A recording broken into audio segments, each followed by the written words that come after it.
ஆண்டவராகிய இயேசு கிறிஸ்துவின் இன்ப இனிய நாமத்தில் உங்கள் அனைவருக்கும் என் அன்பின் வாழ்த்துக்கள்.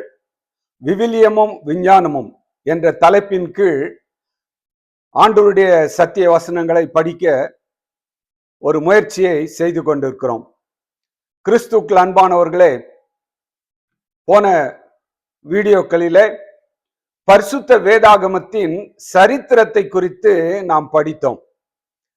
இந்த பரிசுத்த வேதாகமும் எவ்வளவு தடைகளை கடந்து நம்முடைய கையில இன்றைக்கு ஆண்டவர் இந்த பரிசுத்த வேதாகமத்தை கொடுத்திருக்கிறார் என்ற சத்தியத்தை குறித்து போன 5 வீடியோக்களில நாம் படித்தோம். இன்றைக்கு 6வது வீடியோ, முக்கியமான ஒரு வீடியோ. அதாவது இன்றைக்கு பூலோகத்துல இந்த பரிசுத்த வேதாகமத்தை குறித்து பல கருத்துக்கள் மக்கள் பேசுகிறார்கள். ஒரு தமிழ்ல ஒரு பழமொழி உண்டு, காக்கைக்கு தன் குஞ்சு பொன் குஞ்சு. அதாவது நமக்கு இந்த பரிசுத்த வேதாகமும் பரிசுத்தமானது. ஆனால் அநேகருக்கு ஏற்கனவே நான் உங்களுக்கு சொன்னது போல இது ஒரு கட்டுக்கதையாக காணப்படுகிறது. ஒரு சிலருக்கு இது வியாபார பொருளாக காணப்படுகிறது. சரி, மொத்தத்தில் இந்த பரிசுத்த வேதாகமும் பரிசுத்தமானதா என்ற கேள்வியை இன்றைக்கு நாம் ஆராய போகிறோம். காரணம் என்ன? இன்றைக்கு பலர் சொல்லக்கூடிய குற்றச்சாட்டுகள், வேதாகமாகிய விவிலியத்தில் சில ஆபாசமான அருவருக்கத்தக்க செயல்களை எழுத்து வடிவமாக பகிங்கரமாகவே குறிப்பிட்டு எழுதப்பட்டிருக்கிறதே. அப்படியானால் இந்த வேதாகமானது எப்படி ஒரு பரிசுத்த நூலாகும்? இப்படி ஒரு கேள்வி கேட்கிறார்கள். அதாவது நான் இப்பொழுது ஒரு முகவுரையில் தான் இன்னும் இருக்கிறேன். இன்னும் நம்முடைய பரிசுத்த வேதாகமத்தின் சாராம்சங்களை இன்னும் ஆரம்பிக்கவில்லை. இந்த முகவுரையிலே இப்பேற்பட்ட கருத்துக்களை நீங்கள் தெரிந்து கொள்வது மிகவும் நல்லது. ஆகவே இன்றைக்கு அநேகர் இந்த வேதாகமத்தை பார்க்கும் பொழுது ஒரு ஆபாச புஸ்தகமாக பார்க்கிறார்கள். ஒருவேளை நீங்கள் கேட்கலாம், பாஸ்டர் நீங்க அப்படி நினைக்கிறீங்களா அப்படி என்று நீங்கள் கேட்கலாம். என்னை பொறுத்த வரைக்கும் இந்த பரிசுத்த வேதாகமம் எப்படி என்பதை குறித்து நான் சொல்ல போகிறேன். அவர்கள் எதை வைத்து இதை ஒரு ஆபாச புஸ்தகமாக கருதுகிறார்கள்? ஒரு சில காரியங்களை நீங்கள் வாசித்து பார்த்தீர்கள் என்றால், அதாவது லோத்துவின் சம்பவம். லோத்து அந்த சோதம் குமாராவை விட்டு வெளியே வரும்பொழுது லோத்தின் மனைவி என்னவாகிறாள்? உப்பு தூணாக மாறி போகிறாள். அங்கே லோத்தின் குடும்பத்தில் நடந்த காரியம் என்ன? அது ஒரு காரியம். இன்னும் யூதாவை குறித்து வாசிக்கிறீர்கள். அந்த யூதா தன்னுடைய மருமகளோடு சேர்ந்து செய்த காரியம் என்ன? முக்கியமாக தாவீதும் பத்சேபாலும் செய்த காரியம் என்ன? இன்னும் அதிகாரங்களை நீங்கள் வாசிப்பீர்கள் என்றால் எசேக்கியேல் 16ஆம் அதிகாரம், இன்னும் எசேக்கியேல் 27ஆம் அதிகாரம் போன்ற 23ஆம் அதிகாரம் போன்ற அதிகாரங்கள் சற்று ஆபாசமாக விகற்பமாக எழுதப்பட்டிருக்கிறது என்று பலர் என்ன செய்கிறார்கள்? அதை குறிக்கோள் காட்டி இப்பேற்பட்ட ஒரு புஸ்தகத்தை எப்படி ஒரு குடும்பமாக சேர்ந்து வாசிப்பது என்று குறை கூறுகிறார்கள். இன்னும் அவர்கள் சொல்லக்கூடிய காரியம், பரிசுத்தத்தில் ஆபாசமும் கலந்து பல பொய்யான தகவலோடு தவறுதல்களான வசனங்களுக்கு கலந்திருக்கலாமா அப்படி என்று கேட்கிறார்கள். அப்படி என்றால் ஒரு சில வசனங்கள் முரண்பாடாக எழுதப்பட்டிருக்கிறதே, காலத்திற்கு ஏற்றவாறு இல்லாமல் இருக்கிறதே. உதாரணத்திற்காக, இருதயத்தின் நினைவை வாய் பேசும். இதை குறித்து பின்னால் படிப்போம். அப்படி என்றால் இருதயம் யோசிக்கிறதா? அந்த காலத்திலே அவர்கள் எழுதியிருக்கிறார்கள், இந்த காலத்திற்கு அது சரியாகுமா? இப்படி எல்லாம் என்ன செய்கிறார்கள்? ஒரு முரண்பாடான கருத்துக்களை குவித்து இந்த பரிசுத்த வேதாகமத்தை ஒரு புறமாக வைத்திருக்கிறார்கள். ஆனால் நான் சொன்னது படி காக்கைக்கு தன் குஞ்சு பொன் குஞ்சு என்றால், இந்த பரிசுத்த வேதாகமம் எப்படி பரிசுத்தம், அதை நாம் என்ன செய்ய வேண்டும்? தெளிவாக தெரிந்து கொள்ள வேண்டும்.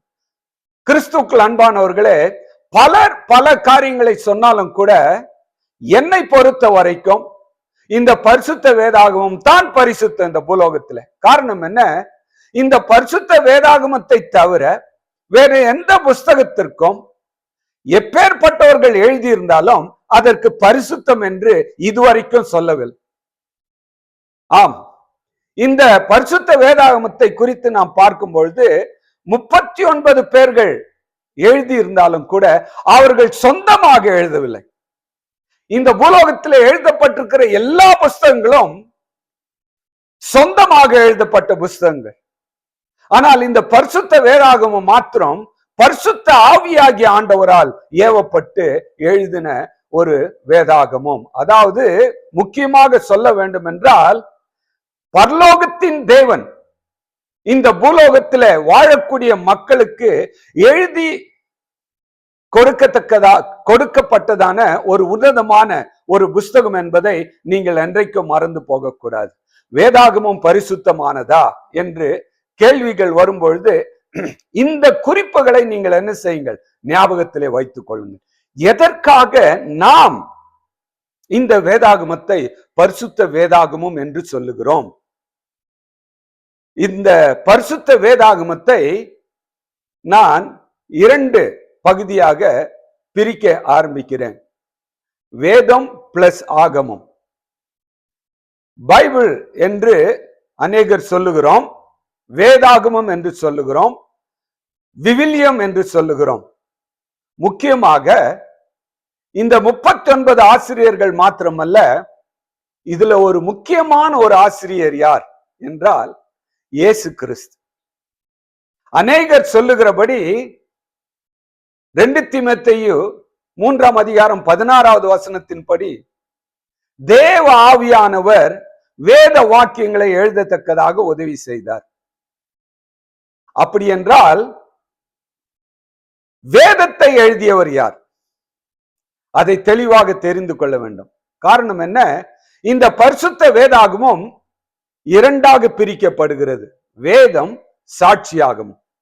ஏசாயாவின் புஸ்தகம் 8ஆம் அதிகாரம் 20வது வசனத்தின்படி வேதம், சாட்சியாகம்.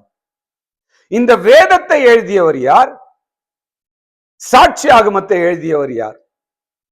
வேதம் என்பது என்ன? வேதாகமம் என்பது என்ன? அல்லது வேதம் என்பது என்ன? ஆகமங்கள் என்பது என்ன? இவைகளை சற்று நீங்கள் புரிந்து கொள்ள வேண்டும். வேதம் என்பது 15 வசனமாகிய அல்லது 15 வசனங்களாகிய 10 கற்பனை. ஆகமங்கள் என்பது 31,158 வசனங்கள். இவைகள் 2ம் சேர்ந்தால்தான் வேதாகமம். அது 31,173 வசனங்கள் பரிசுத்த வேதாகமத்திலே எழுதப்பட்டிருக்கிறது. முதலாவது ஆசிரியர் யார்? உங்களுக்கு வசனத்தோடு சொல்ல ஆசிக்கிறேன். யாத்திராகம புஸ்தகம் 31ஆம் அதிகாரம் 18வது வசனம். என்ன வாசிக்கிறோம்? சீனாய் மலையில் அவர் மோசேயோடு பேசி முடிந்த பின் தேவனுடைய விரலினால் எழுதப்பட்ட கற்பலைகள் ஆகிய சாட்சியின் 2 பலகைகளை அவனிடத்தில் கொடுத்தார். யாத்திராகமம் 32ஆம் அதிகாரம் 16வது வசனம். அந்த பலகைகள் தேவனால் செய்யப்பட்டதாயும் அவைகளிலே பதித்த எழுத்து தேவனால் எழுதப்பட்ட எழுத்துக்களாயிருந்தது. அப்படி என்றால் இந்த 10 கற்பனை யாரால் எழுதப்பட்டது? தேவனால் எழுதப்பட்டது. ஒருவேளை நீங்கள் சொல்லலாம், மோசே உடைத்து போட்டு விட்டாரு. நீங்கள் உபாகமம் புஸ்தகம் 4ஆம் அதிகாரம் 13வது வசனத்திலே வாசித்து பார்த்தீர்கள் என்றால், அங்கே முக்கியமாக முதலாவது 4 வசனங்களை வாசித்து பார்த்தீர்கள் என்றால், ஆண்டவர் மறுபடியும் என்ன செய்கிறார்? அந்த கற்பனைகளை எழுதி கொடுக்கிறார். 13வது வசனத்திலே குறிப்பாக வாசித்தீர்கள் என்றால், எதற்காக கொடுக்கிறார்? நீங்கள் கை கொள்ள வேண்டும் என்று அவர் உங்களுக்கு கட்டளையிட்ட 10 கற்பனைகளாகிய தம்முடைய உடன்படிக்கை அவர் உங்களுக்கு அறிவித்து அவர்களை 2 கற்பனைகளிலே எழுதினார் என்று வாசிக்கிறோம். எதற்காக இந்த பரிசுத்த வேதாகமம் கொடுக்கப்பட்டது? முதலாவதாக வேதம் என்று சொல்லப்படுவது என்ன? இந்த பரிசுத்த 10 கற்பனை. ஆகமங்கள் என்று சொல்லப்படுவது என்ன? அதற்கு சாட்சியாக வந்தது 31,158 வசனங்கள்.